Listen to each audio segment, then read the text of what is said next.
우리에게 주시는 하나님의 말씀입니다. 마태복음 13장 36절에서 43절까지 말씀입니다. 말씀을 받들어 읽겠습니다. 이에 예수께서 무리를 떠나사 집에 들어가시니 제자들이 나와 이르되 밭의 가라지의 비유를 우리에게 설명하여 주소서. 대답하여 이르시되 좋은 씨를 뿌리는 이는 인자요 밭은 세상이요 좋은 씨는 천국의 아들들이요 가라지는 악한 자의 아들들이요 가라지를 뿌린 원수는 마귀요 추수 때는 세상 끝이요 추수꾼은 천사들이니 그런즉 가라지를 거두어 불에 사르는 것 같이 세상 끝에도 그러하리라. 인자가 그 천사들을 보내리니 그들이 그 나라에서 모든 넘어지게 하는 것과 또 불법을 행하는 자들을 거두어내어 풀무불에 던져 넣으리니 거기서 울며 이를 갈게 되리라. 그때에 의인들은 자기 아버지 나라에서 해와 같이 빛나리라. 귀 있는 자는 들으라. 아멘.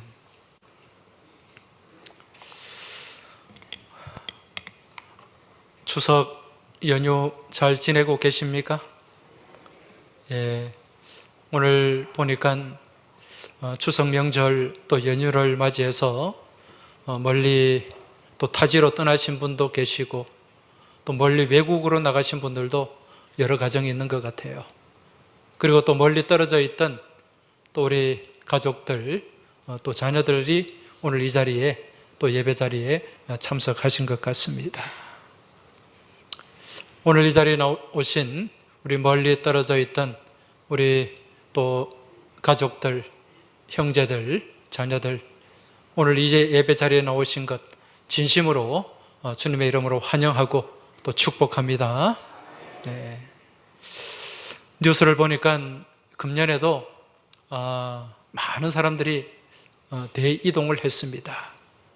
한 2천만 명 이상이 여러 곳으로 또 국내로 국외로 그렇게 이동을 했다고 하는데, 여러분, 이 추석이 되고 설날이 되면 왜 사람들은 그렇게 이동을 하고 또 고향을 향해 찾아가는 것일까요? 아마 이 자리에도 고향을 찾아오신 분들이 계실 텐데 무엇 때문에 이렇게 고향을 찾으셨습니까? 여러 가지 이유가 있겠죠. 그 중에 가장 두드러지는 것은 이 고향에 누가 계시기 때문에? 부모님이 계시기 때문입니다. 저도 추석날 고향을 다녀왔는데 가면서 그런 생각이 들더라고요. 과연 여기에 부모님이 계시지 않으면 내가 계속 여기를 찾겠는가, 찾아올 것인가, 그런 생각이 들곤 했었습니다. 여러분, 사람은 각자에게 고향이 있어요. 이 고향이라는 말이 무슨 뜻입니까? 고향, 한자로는 어떻게 쓰죠? 옛 고자입니까? 옛 고자가 아니고 영고 고자입니다. 영고 고자를 쓰고 향자는 마을 향자입니다. 무슨 의미입니까? 영고가 있는 마을이라는 거죠. 왜 내가 그 마을에 영고가 있습니까? 그 동네에 영고가 있습니까? 부모님이 계셨기 때문에, 부모님이 그곳에서 나를 낳아주셨기 때문에 내가 거기에 영고가 있는 거예요. 영어로는 고향을 홈타운이라고 합니다. 홈타운, 여러분, 이 말은 무슨 뜻입니까? 그 집은 지금 내가 살고 있는 집이 아니라 부모님이 사시는 집, 부모님과 함께 살았던 집, 그것이 내 고향이라는 거죠. 여러분, 이러한 고향 땅에 부모님이 안 계시면 내가 그곳을 찾을 이유도 없어지게 되고 나는 알게 모르게 고향을 잃어버린 사람이 됩니다. 우리 주변에도 고향을 잃은 사람들이 많지 않습니까? 자기 의지와는 상관없이 고향이 그리워도 못 가시는 실향민들도 있고, 또 부모님이 안 계시기 때문에 고향을 찾지 않아서 고향을 잃어버린 실향민들도 있습니다. 모두가 고향을 잃어버린 사람, 실향민이라고 하죠. 그런데 우리가 이 땅을 살아가면서 지금 이 땅을 사는 믿음의 사람들, 믿음의 백성들은요, 아무리 나이가 들고 세월이 지나가도 잃어버리지 말아야 할 고향이 있습니다.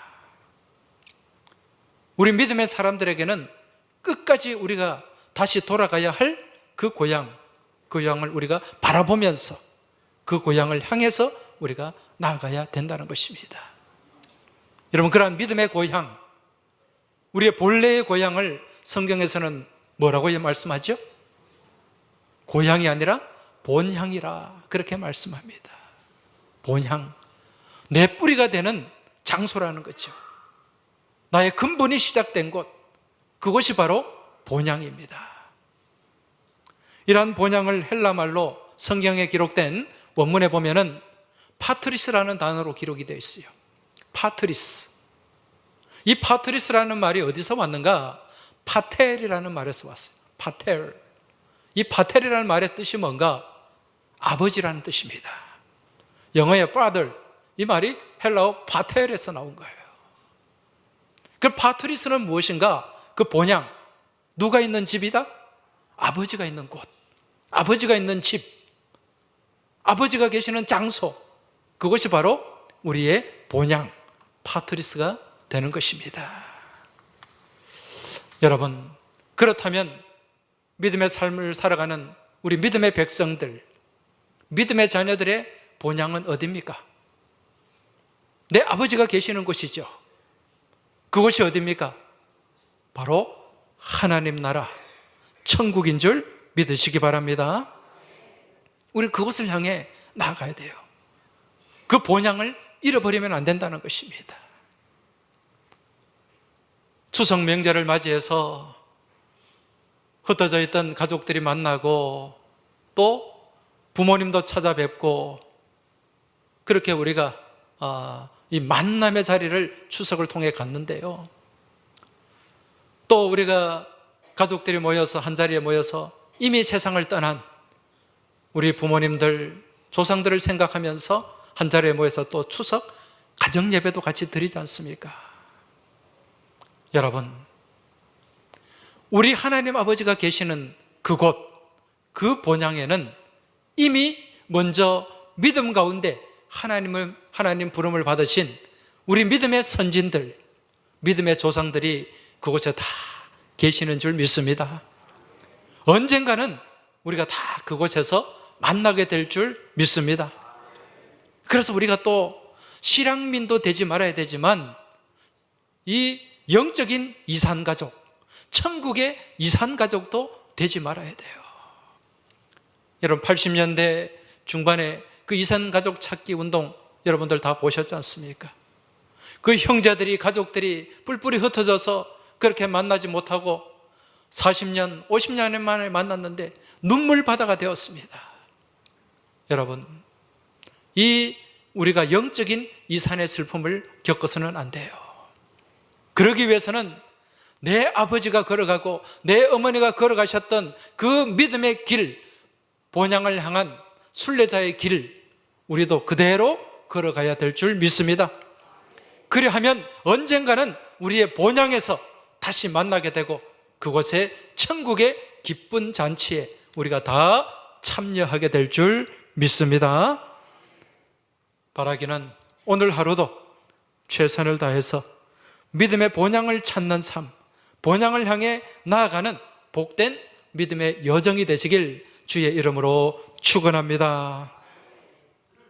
며칠 전에 제가 몇 주 전이군요, 우리 교회 사라전도회, 우리 은퇴하신 권사님, 집사님들이 모이는 여전도회인데 우리 사라전도회 회원들과 함께 야외 나들이를 한번 다녀왔습니다. 그 야외 나가니까 시골로 가는데 들판이 나와요. 거기에 지금 누런 벼가, 곡식들이 익어 있습니다. 그런데 어느 권사님이 그 논을 보더니 아이고 저 논에는 벼가 반이고 피가 반이네 그래요. 이게 무슨 얘기입니까? 여러분, 가을 거지를 앞둔 논에 곡식들이 가득해야 되는데 거기에 곡식이 있고 또 중간중간 듬성듬성 거기에 무엇이 무성하다는 얘기입니까? 피가 무성하다는 거예요. 이 피라 그러면 또 이 자리에 계신 분들, 우리 사람 몸에 흐르는 그 피를 생각하는 분도 계실지 모르겠는데, 이 피라고 하는 것은 이 곡식들이 자라는 논에 같이 자라는 잡초를 얘기하는 것입니다. 어릴 때 이 피와 이 벼가 잘 구분이 잘 안 돼요. 그래서 그거 안 뽑아주면은 나중에 가면은 피 반, 곡식 반, 그러면 먹을 것이 별로 없습니다. 여러분, 이 피를 곡식이라고 할 수 없죠, 그죠? 나중에 추수 때가 되면 이 피는 다 어떻게 됩니까? 다 버려지고 태워지게 됩니다. 오늘 읽은 말씀에 보면 가라지가 나와요. 밭에 가라지가 있다고 말씀합니다. 이 가라지는요, 밭에서 자라는 피라고 보시면 돼요. 논에는 피가 자라고 밭 작물, 보리나 밀 가운데 무엇이 자란다? 가라지가 자란다. 그런데 이 가라지, 여러분 결국 이 가라지는 추수 때 어떻게 됩니까? 다 구분이 되고 그리고 그 가라지는 불태워진다, 그렇게 말씀을 해요. 오늘 우리가 읽은 마태복음 13장의 말씀은요, 천국에 관한 말씀입니다. 그리고 천국에 관한 말씀이고, 오늘 우리가 읽은 본문의 말씀은 그 중에서도 마지막 이제 심판에 관한 말씀입니다. 오늘 말씀에 보니까 이 곡식과 가라지에 대한 비유를 설명하고 있는데, 지금 곡식이 자라고 가라지가 자라는 밭이 있습니다. 이 밭을 세상이라고 말씀하고 있어요. 여러분, 세상 가운데는 곡식도 있고 가라지도 있습니다. 하나님께서 보시기에 아름다운 성도들도 있고, 또 그렇지 않은 또 이단, 사이비, 또 가짜들, 이러한 종류들도 있다는 얘기예요. 그런데 이 밭을 넓게는 세상이라고 얘기하지만 조금 더 구체적으로 바라보면, 말씀을 드리면 이 밭은 몸된 교회라고 할 수도 있습니다. 여러분, 교회 안에는 여러 성도들이 있습니다. 그런데 그 성도들 가운데, 그 교인들 가운데 알곡 신자도 있고 알곡 성도도 있고 열매가 없는 쭉정이도 있고 때로는 가라지도 있다는 것입니다. 오늘 우리가 이 말씀을 나누면서 한번 우리가 깊이 생각해 봐야 돼요. 나는 지금 무엇인가? 나는 지금 알곡을 맺고 있는 건강한 곡식인가? 그렇지 않으면 그냥 가라지인가? 한번 우리를 이 말씀을 통해서 돌아보고 점검하는 시간이 될 수 있길 주의 이름으로 축원합니다. 여러분, 세상 가운데든 교회 가운데든 곡식도 있고 가라지가 있어요. 근데 우리가 생각할 때 하나님이 이 가라지를 좀 뽑아버리시지, 왜 가라지를 그냥 놔두고 또 때로는 교회 공동체를 어렵게 하고 또 성도들의 삶을 힘들게 하는가, 그렇게 생각할 수가 있습니다. 근데 하나님이 왜 이 가라지를, 이 못된 가라지를 그냥 놔두시는가? 그 이유는 한 가지예요. 무엇이 있기 때문에? 추수할 때가 있기 때문에. 오늘 본문에 앞서 나오는 마태복음 13장 24절 이후의 말씀에 보면 이제 비유로 주님께서 말씀을 하시는데, 어느 밭에 곡식이 있고 가라지가 같이 자라고 있는데 이제 종들이 나서 가지고 그 가라지를 뽑으려고 해요. 그때 주인이 뭐라고 얘기하는가? 그냥 놔둬라, 그냥 놔둬라. 괜히 가라지를 뽑으려고 하다가 곡식까지 다칠 수가 있다, 그렇게 얘기를 합니다. 그러면서 추수 때에는 곡식과 가라지가 분명히 구별되고 구분될 것이기 때문에 그렇게 할 필요가 없다는 거죠. 여러분, 마지막 추수 때는 무엇을 거두게 됩니까? 열매를 거두게 돼요. 알곡을 거두게 됩니다. 여러분, 우리 하나님은요, 열매를 기뻐하시는 분입니다.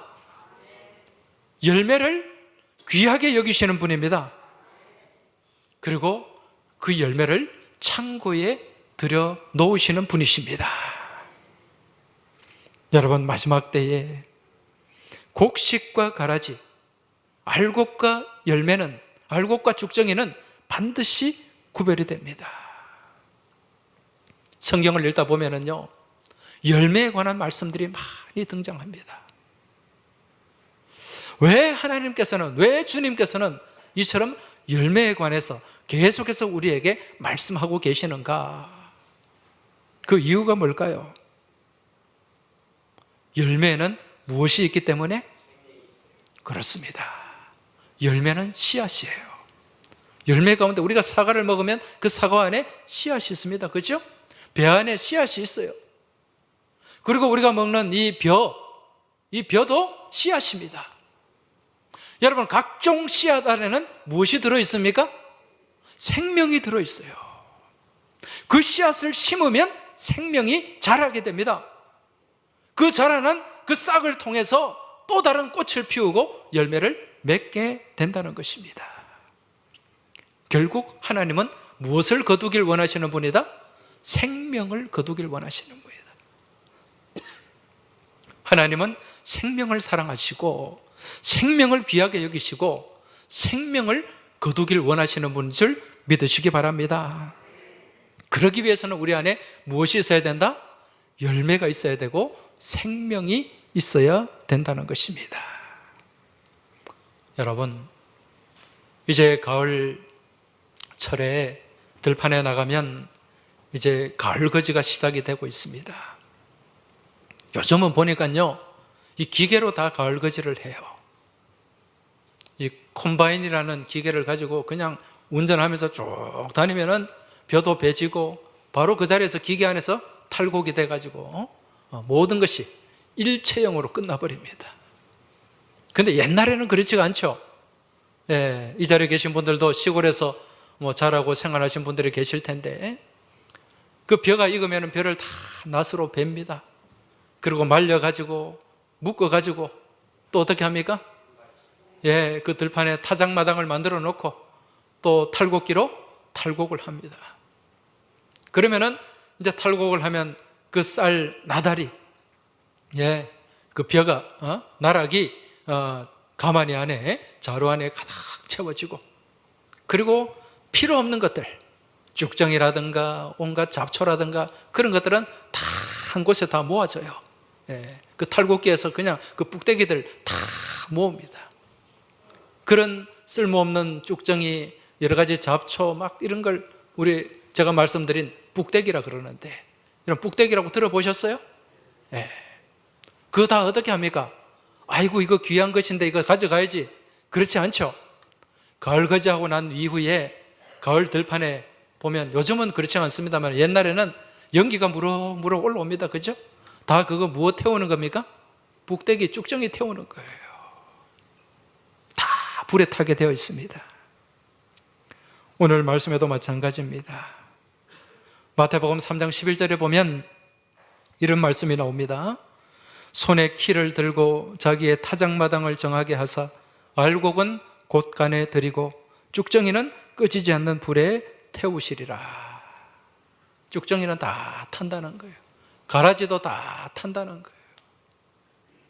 오늘 본문에도 같은 말씀이 등장합니다. 40절에서 42절 말씀 한번 보시기 바랍니다.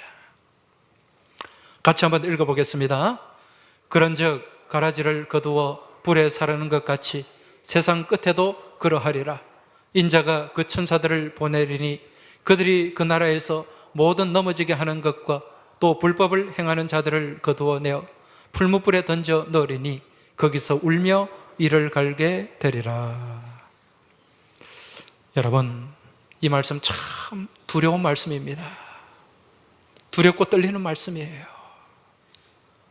아까 제가 말씀드린 것처럼 오늘 이 시간 이 말씀을 보면서 과연 내 안에 열매가 있는가?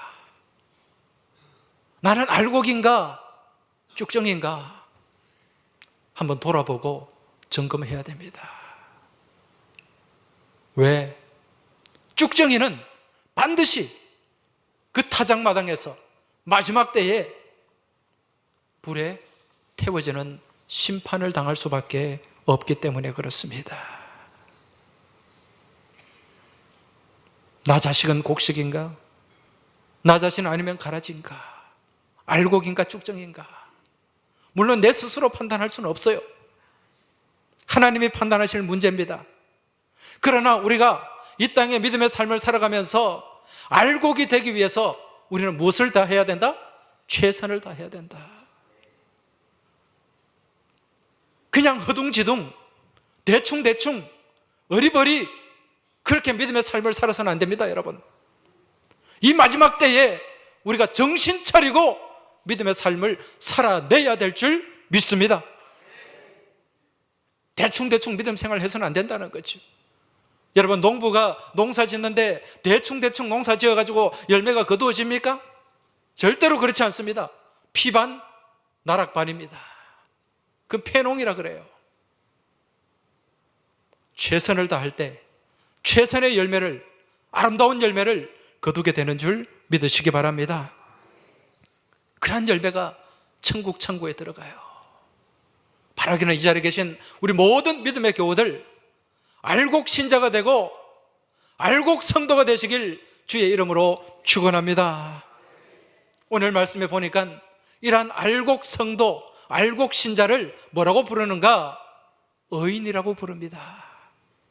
오늘 말씀 43절 보시면은 그때에 의인들은 자기 아버지 나라에서 해와 같이 빛나리라. 할렐루야. 해와 같이 빛난다. 누가? 의인들이. 여러분, 의인이 뭡니까? 우리 하나님께로부터 의롭다고 인정받는 사람, 의롭다고 칭함을 받는 사람. 다르게 말씀드리면 알곡 교인들이에요. 알곡 성도예요. 원문에 보면 이 의인을 디카이오스라고 합니다. 디카이오스. 이 말의 원래 뜻은 무엇인가? 말씀에 순종하는 사람, 말씀에 순종하는 사람, 이런 사람을 디카이오스라 하고 이를 뭐라고 부른다? 의인이라고 부르는 거예요. 여러분, 지금 이 땅의 믿음의 삶을 살아가면서 말씀을 붙잡고 계십니까? 말씀을 의지하십니까? 말씀에 순종하고 순복하며 살아가고 계십니까?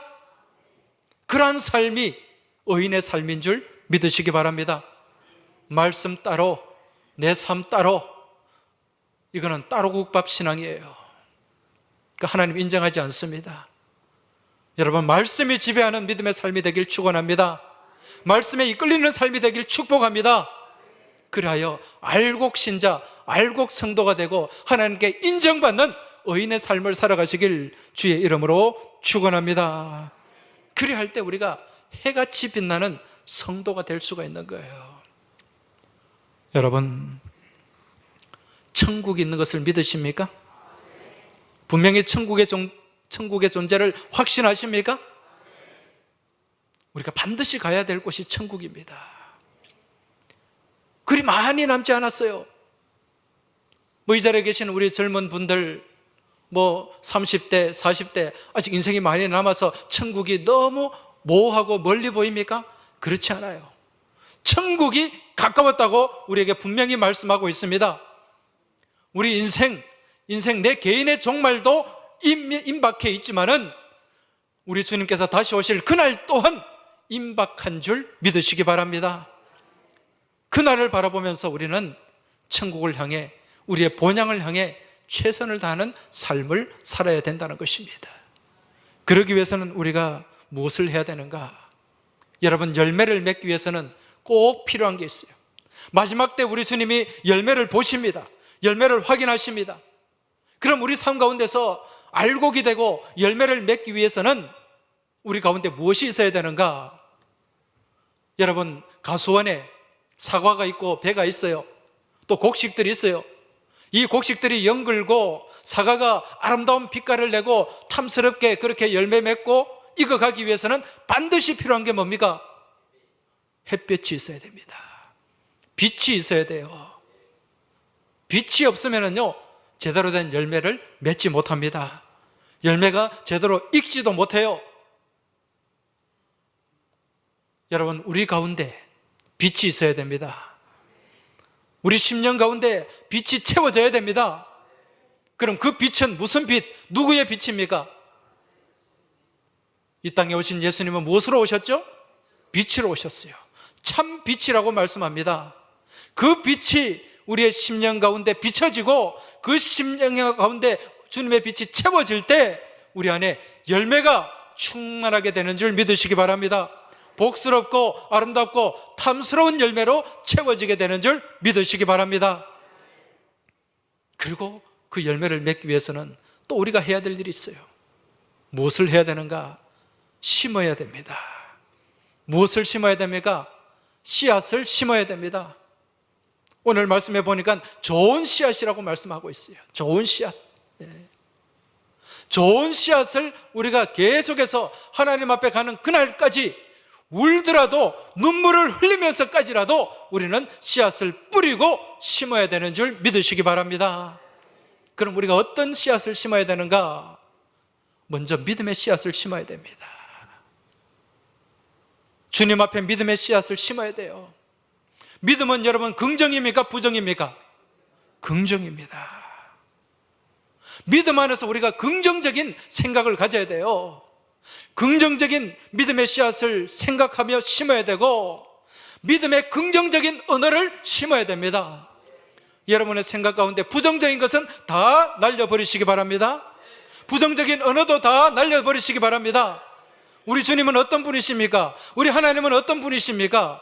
너희가 말하는 대로 그대로 이룰 것이라고 말씀하신 분입니다. 여러분, 말을 조심하시기 바랍니다. 좋은 말을 심으시기 바랍니다. 복된 말을 심으시기 바랍니다. 여러분, 이 명절 가운데 좋은 언어, 복된 언어를 심고 그 언어를 통해 사랑을 나눌 수 있길 주의 이름으로 축원합니다. 그리고 우리의 삶을 통해서 믿음을 심어야 돼요. 그렇게 믿음을 심을 때 30배, 60배, 100배의 열매를 거두게 되고 그 열매를 통해 우리가 칭찬받게 될 줄 믿습니다. 그리고 우리가 또 심어야 될 것이 있어요. 사랑의 씨앗을 심어야 됩니다. 사랑은 우리가 천국 가는 그날까지 심어야 되고, 여러분, 천국 가서도 우리와 안에 충만하게 되는 것이 무엇입니까? 사랑이에요. 믿음과 소망과 사랑 가운데 그 중에 제일은 사랑이라. 믿음과 소망은 이 땅 가운데서 우리가 천국 가기 위한 도구입니다. 여러분, 천국 가면 무엇이 충만합니까? 사랑이 충만한 곳이에요. 미움과 다툼과 시기와 질투, 여러분, 이런 걸 심지 마시기 바랍니다. 온전한 주님의 사랑을 심으시기 바랍니다. 우리 하나님은 사랑이십니다.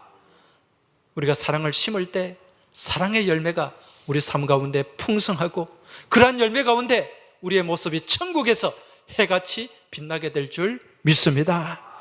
마지막으로 우리가 심어야 될 씨앗이 헌신의 씨앗입니다. 여러분, 이 땅 가운데 믿음 생활하면서 여러분 헌신하시기 바랍니다. 믿음으로 봉사하시기 바랍니다.